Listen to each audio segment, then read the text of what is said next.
à tous, j'espère que vous allez bien, c'est Instant Reptile, moi ça va super et on se retrouve aujourd'hui pour une nouvelle vidéo et on va parler aujourd'hui du nourrissage du Pituophis et de la Colénatus. Pourquoi? Parce que vous me l'avez demandé en live encore une fois, je vous avais posé la question et je vous avais demandé est-ce que ça vous intéresserait une petite vidéo de nourrissage de nouveau d'ailleurs. Donc voilà, je vous avais proposé une petite vidéo de nourrissage et vous avez été plutôt pour, vous m'avez tous dit oui. Alors j'ai fait allez, on va faire une petite vidéo de nourrissage, sauf qu'en plus, là pour cette vidéo de nourrissage, je vous ai préparé quelque chose d'un petit peu spécial que je n'ai pas encore fait sur la chaîne. À votre avis? Non, vous allez jamais trouver. Non, je vous jure. Donc pour la Colénatus radiata, elle sera nourrie avec 2 rosées de souris. Donc c'est des petits rosés qui font quelques grammes. Donc elle sera nourrie avec 2 rosés comme à chaque repas. Je la nourris avec 2 rosés tous les 4 à 5 jours à peu près. Et pour le Pituophis, ce qui va changer, c'est la première fois que je lui donne ça, ça va être un poussin décongelé qui est en train de décongeler.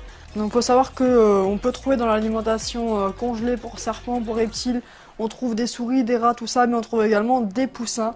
Alors c'est certainement du poussin de coq. Là ce qui se passe, c'est que c'est en train de décongeler, on va laisser décongeler tout ça.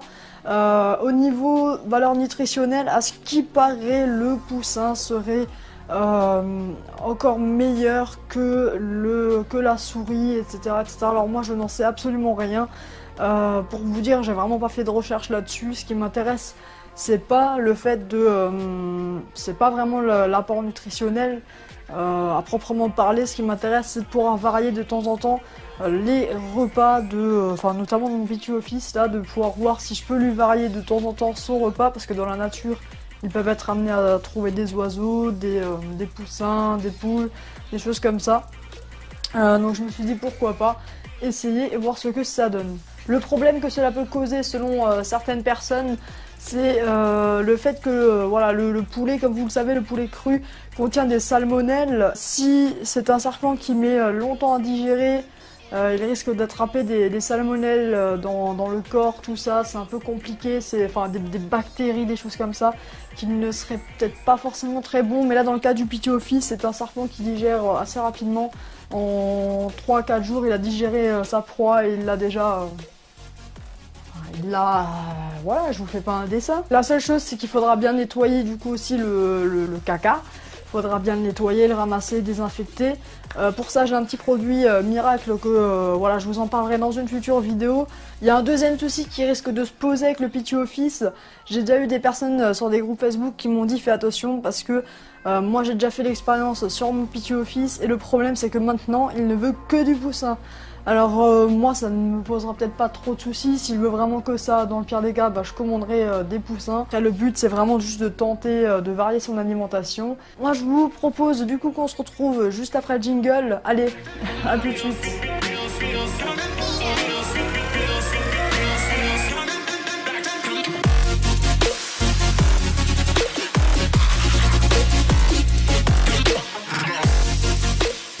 Je tenais également encore à préciser une petite chose avant le début du nourrissage. Il faut savoir que moi je nourris mes serpents uniquement en terrarium, mais il y a une raison aussi qui fait que je peux le faire, c'est que j'utilise un substrat qui n'occasionne normalement pas d'occlusion intestinale chez les serpents.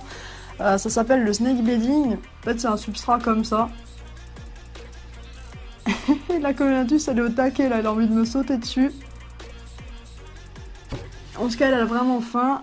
Moi, ce que je vous propose, c'est qu'on va commencer par la nourrir. Je vais préparer les rosés. Elle est vraiment au taquet, là, la dalle. Ça tombe vraiment bien. Et je vous filme ça de plus près, évidemment, pour que vous puissiez voir quelque chose. Un cocotte. Oui, tu as faim.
Et voilà, elle a mangé du coup ces 2 rosés. Bon, ça a été un petit peu compliqué en fait, comme j'ai fait décongeler les rosés avec le poussin. Du coup, les rosés n'avaient plus entièrement le même goût de souris. Il y avait dû avoir un goût de poussin avec ou je ne sais quoi.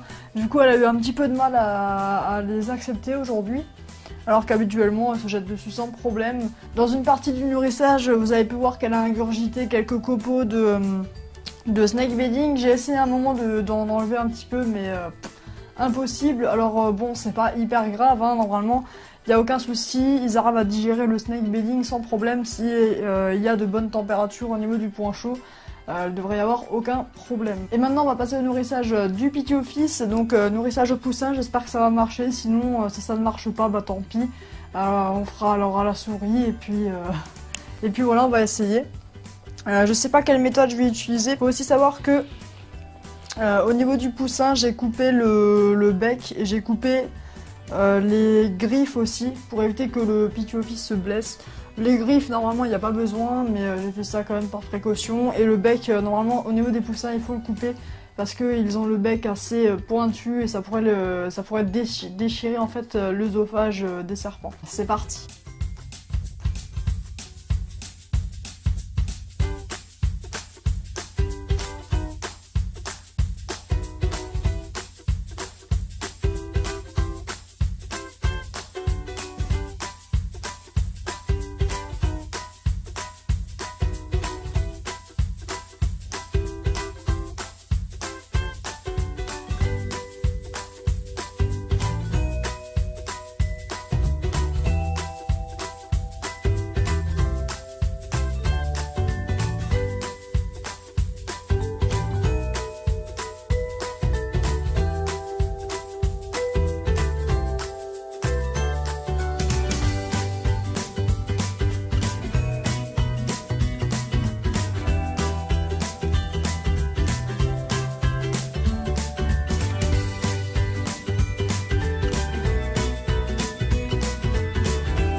Et voilà, le nourrissage est effectué, donc très bien, le Pithy-Office a accepté sans problème le poussin. Au contraire, il y allait direct, vraiment aucun souci. J'ai déjà eu beaucoup plus de problèmes pour le nourrir avec des souris. Autant là, la première fois que je lui donne un poussin, mais vraiment nickel quoi, il tape tout de suite. À tel point que je pensais même pas qu'il allait frapper aussi vite. Du coup, j'ai pas eu le temps de bien cadrer tout ça.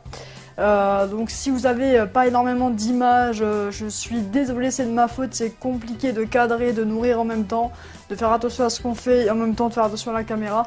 Mais voilà, au moins j'aurais pu vous avoir quelques images, donc c'est validé aussi pour le poussin, je pense en commander du coup prochainement. En plus des souris, des rats, tout ça pour le Pithy-Office. Si vous souhaitez avoir plus d'informations concernant le nourrissage, j'ai déjà fait d'autres vidéos dessus. N'hésitez pas à aller les voir, vous aurez peut-être de meilleures images. Nous en tout cas on va se laisser après quelques images encore que je vous ai tournées il y a quelques temps avec la GoPro dans le terrarium de la bois et j'avais posé un rat à côté. Donc vraiment nourrissage opposé. Et vous pouvez voir la réaction de la bois, est-ce qu'elle va constricter, est-ce qu'elle va juste le prendre comme ça. Je vous laisse la surprise pour la fin de cette vidéo. Vous pouvez me rejoindre sur Facebook, donc Instant Reptile, et sur Twitter, @InstantReptile, live tous les jeudis soirs de 21h à 22h. Je vous souhaite une bonne journée. C'était Instant Reptile, salut tout le monde.